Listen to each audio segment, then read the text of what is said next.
Assalamualaikum warahmatullahi wabarakatuh. Halo sahabat fisika, jumpa lagi di channel Yusuf Ahmada.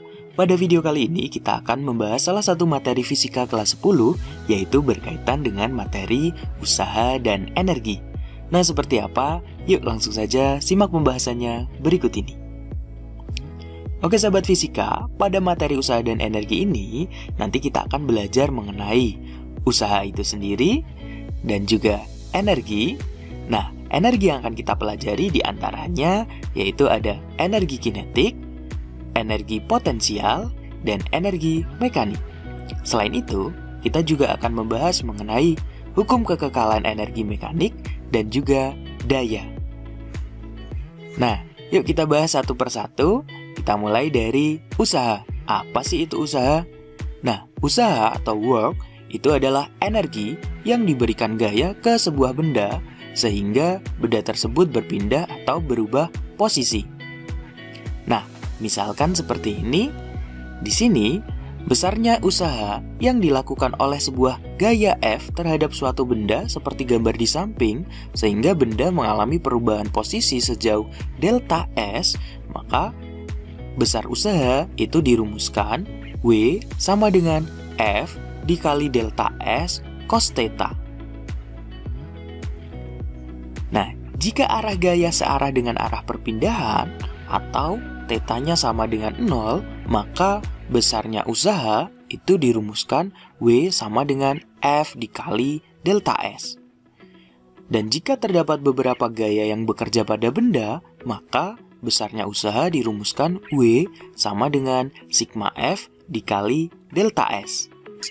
Di mana W itu merupakan usaha, F itu merupakan gaya, dan delta S itu merupakan perpindahan bendanya.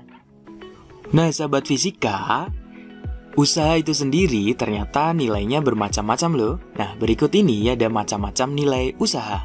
Yang pertama ada usaha bernilai positif, yaitu jika arah gaya searah dengan perpindahan benda atau theta kurang dari 90 derajat. Kedua, ada usaha yang bernilai negatif, yaitu apabila gaya yang bekerja pada benda itu berlawanan arah dengan perpindahan benda. Contohnya adalah usaha yang dilakukan atau yang diberikan oleh gaya rem atau gaya gesek. Yang ketiga, ada usaha bernilai nol, yaitu jika tidak ada perpindahan atau gaya yang bekerja pada benda itu tegak lurus terhadap perpindahan benda. Nah, contohnya nih, misalnya usaha bernilai 0 apabila kita mendorong tembok, tetapi ternyata tembok tidak berpindah, maka usaha yang kita berikan itu bernilai 0. Oke sahabat fisika, berikutnya kita bahas berkaitan dengan energi. Apa sih itu energi? Energi itu adalah kemampuan suatu benda untuk melakukan usaha. Dalam bidang mekanika, terdapat beberapa macam bentuk energi, diantaranya ada energi kinetik, yaitu energi yang dimiliki oleh semua benda yang bergerak, di mana secara umum, besarnya energi kinetik suatu benda itu dapat dirumuskan EK sama dengan setengah mv kuadrat, di mana EK itu merupakan energi kinetik, satuannya dalam joule, M itu merupakan massa benda, satuannya dalam kilogram, dan V merupakan kecepatan benda dalam meter per sekon. Kemudian ada energi potensial, yaitu energi yang dimiliki oleh benda karena kedudukan atau ketinggiannya. Secara umum, besarnya energi potensial suatu benda dirumuskan EP sama dengan mgh, di mana EP itu merupakan energi potensial, M merupakan massa benda, G merupakan percepatan gravitasi bumi, dan H itu merupakan ketinggian. Jadi kalau energi kinetik itu adalah energi yang dimiliki benda karena dia bergerak atau karena kecepatannya. Sedangkan energi potensial adalah energi yang dimiliki benda karena ketinggiannya. Semakin cepat suatu benda, maka energi kinetiknya semakin besar. Dan semakin tinggi posisi atau kedudukan suatu benda, maka energi potensialnya juga akan semakin besar. Nah, berikutnya ada energi mekanik. Energi mekanik itu merupakan jumlah dari energi kinetik dan energi potensial. Yang secara umum, energi mekanik suatu benda dapat dirumuskan EM sama dengan EK ditambah EP. Atau energi mekanik sama dengan energi kinetik ditambah energi potensial. Nah, sahabat fisika, misal ini ada suatu benda, dia bergerak dari titik A atau dari posisi A menuju ke posisi B. Maka, di situ berlaku hukum kekekalan energi mekanik, di mana ketika benda bergerak tanpa adanya gaya luar yang bekerja pada benda, maka besar energi mekanik benda di setiap tempat atau setiap saat besarnya selalu sama atau konstan.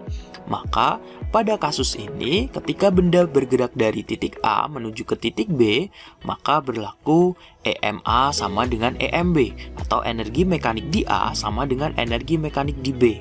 Jadi, EKA ditambah EPA, atau energi kinetik di A ditambah energi potensial di A, sama dengan EKB ditambah EPB.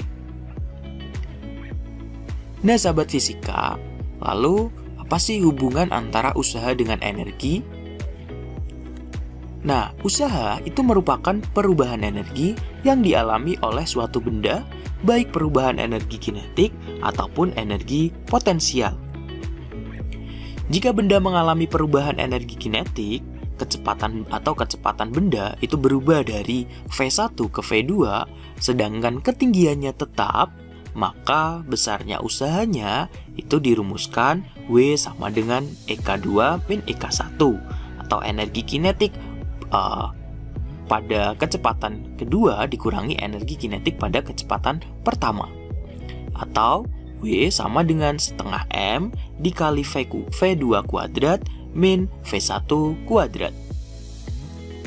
Lalu, jika benda mengalami perubahan energi potensial, yaitu ketinggian benda berubah dari posisi H1 ke H2, sedangkan kecepatannya tetap, maka besarnya usaha dirumuskan W sama dengan EP2 min EP1, atau energi potensial pada ketinggian kedua dikurangi energi potensial pada ketinggian pertama, atau W sama dengan M dikali G dikali H2 min H1. Nah, sahabat fisika, berikutnya kita akan membahas mengenai daya. Apa sih itu daya? Nah, daya atau power adalah besarnya usaha atau perubahan energi yang dilakukan dalam setiap satu satuan waktu. Atau secara matematis, besarnya daya itu dapat dirumuskan P sama dengan W per T, di mana P itu adalah daya satuannya dalam watt, W itu merupakan usaha satuannya dalam joule, dan T itu merupakan waktu dalam sekon. Nah, oke sahabat fisika, itu tadi sedikit ringkasan materi simple konsep berkaitan dengan materi usaha dan energi. Di video berikutnya, nanti kita akan membahas mengenai contoh-contoh soal yang berkaitan dengan materi usaha dan energi. Simak terus pembahasan-pembahasan berikutnya di video-video berikutnya ya. Semoga bermanfaat. Saya Yusuf Ahmada, terima kasih. Wassalamualaikum warahmatullahi wabarakatuh.